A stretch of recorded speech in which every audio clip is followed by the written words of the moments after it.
রাতে ঘুমানোর ক্ষেত্রে ছাড়পোকা কেন্দ্রিক একটা প্রবলেম বিভিন্ন রুমে থাকে। সেক্ষেত্রে আমাদের অলমোস্ট 14টা হলে কমপ্লিট হয়েছে। রাষ্ট্র যেখানে থেমে যাবে, রাষ্ট্র যেখানে ফেল হবে তার সংস্কারের জায়গায়, সেখানে আমরা চুপ থাকবো না, আমরা আমাদের ভয়েস রেজ করবো। একদিন ছাড় দিলে ওই দিনে দেখা যায় যে নানা অভিযোগ আসে। কালকে 2জন বোন হ্যারাসমেন্টের অভিযোগ নিয়ে আসছে। রাতে যখন আমাদের কিছু প্রতিনিধি স্ট্রিক্ট হলো, তারপর এটা নিয়ে মানে তার স্ট্রিক্ট হওয়ার অ্যাপ্রোচটা নিয়ে ক্রিটিক না করে বরং সরাসরি তাকে ক্রিমিনালাইজ করা হলো। এরকম হলো, যেটা আসতে পারতো যে কোন জায়গায় ভুল হচ্ছে সেটা আমাদের সাজেশন আসতে পারে, সেটা না হয় সরাসরি এই প্রজেক্ট মানে এটাই প্রবলেমেটিক, এই জিনিসগুলো হওয়া যাবে না, এইভাবে ন্যারেটিভ আসলো আর কি বাজারে।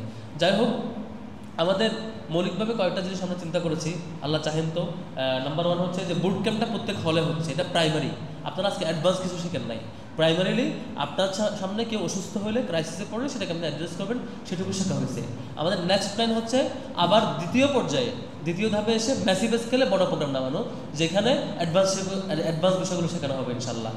আর এরপরে আপনারা দেখেছেন যে গতকালকে রোকেয়া হলের সিরাত প্রোগ্রাম দেখেছেন, বেশ বড় করে হয়েছে।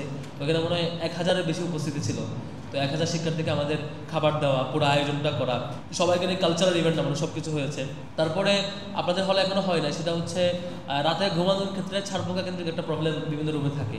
সেক্ষেত্রে আমাদের অলমোস্ট 14টা হলে কমপ্লিট হয়েছে, যে প্রত্যেকটা রুমে রুমে সেই পেস্ট কন্ট্রোল ম্যানেজমেন্ট দিয়ে সেটা করা, যাতে এটা প্রতি বছর একবার করে এইভাবে দিলে ওই বছরে আর ছাড়পোকা থাকার কথা না আর কি। যদি কোথাও থাকে, সেটা যদি কোথাও মিসম্যানেজমেন্ট হয়, ওই প্রতিষ্ঠান যাদের সাথে আমরা কাজ করছি তারা বাধ্য যে তারা আবার এসে এটা মানে করে দেওয়া লাগবে বিনামূল্যে, তখন আমরা পে করবো না। এই চুক্তিটা এইভাবে করা হয়েছে যাতে এটা অন্তত একটা নির্দিষ্ট সময় যে কোনো মূল্যে এটা সেফ থাকে। আর এর বাইরে মেডিকেল নিয়ে আমাদের ঢাকাস্থ এবং ঢাকার বাইরের বড় বড় সকল মেডিকেলকে আমাদের সাথে চুক্তিপত্রের আওতায় নিয়ে আসতে চাই। তাদের সেবাগুলো যাতে আমরা বিনামূল্যে, কিছু সেবা বিনামূল্যে আর বড় সেবাগুলো অল্প মূল্যে বা অর্ধেক ডিসকাউন্টে, যেটা তাদের স্টাফদেরকে দেয় সেটা নিশ্চিত করা, এটা আমরা চেষ্টা করবো ইনশাল্লাহ। সবচেয়ে বড় জায়গা যেটা আমরা এখন টাচ করি নাই, সেটা হচ্ছে স্কিল ডেভেলপমেন্ট কেন্দ্রিক। স্কিল ডেভেলপমেন্ট বড় কোনো প্রোগ্রাম এখন আমরা নামাইতে পারি নাই। তো আমাদের চিন্তা হচ্ছে আগে আমরা ক্রাইসিসগুলোকে অ্যাড্রেস করবো, ক্রাইসিসগুলো অ্যাড্রেস করা একটা স্টেবল জায়গা গেলে এরপর বিশ্ববিদ্যালয়ের শিক্ষার্থীরা যেটা চায়, উচ্চশিক্ষায় যেতে পারা অথবা দেশের যে রিসোর্সগুলো আছে, দেশীয় বিভিন্ন জব কেন্দ্রিক ফ্যাসিলিটিস, সেগুলো জানতে পারা, সে ট্রেনিংগুলো পাওয়া, সেক্ষেত্রে আমরা বড় স্কেলে প্রোগ্রাম নামাবো ইনশাল্লাহ। কালচারেরও বড় কেন্দ্রিক বড় প্রোগ্রাম নামবে, বেশ বড় পরিসরে ফেস্ট নামাবো আমরা ইনশাল্লাহ, এইভাবে চিন্তা করেছি। পাশাপাশি এই গেল যা বললাম, সব হচ্ছে ক্যাম্পাসের ভিতরে কী হবে।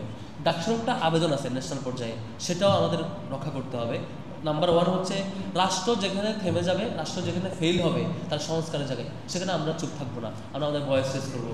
যেমন জুলাই যেই গণ অভ্যুত্থানের মধ্য দিয়ে আসছে, যে বিপ্লবের মধ্য দিয়ে জুলাই হয়েছে, রক্তাক্ত শিক্ষার্থীদের ড্রেস আমরা রাস্তায় পড়ে থাকতে দেখেছি, সেটার উপর দিয়ে বিপ্লব হয়েছে এবং আজকে যারা ক্ষমতায় আসছে তারা আসছে, এবং সামনে যারা ক্ষমতায় আসতে চায় তারাও নির্যাতন থেকে মুক্ত হয়েছে এই জুলাইয়ের মধ্য দিয়ে। কিন্তু এখন আমরা দেখি যেসব সংস্কারের মধ্য দিয়ে এই রাষ্ট্রটা একটা ফেসিবাদ মুক্ত রাষ্ট্র হবে, কোনো পলিটিক্যাল পার্টি কখনোই কোনোভাবেই সামনে ফেসিবাদ হয়ে উঠতে পারবে না।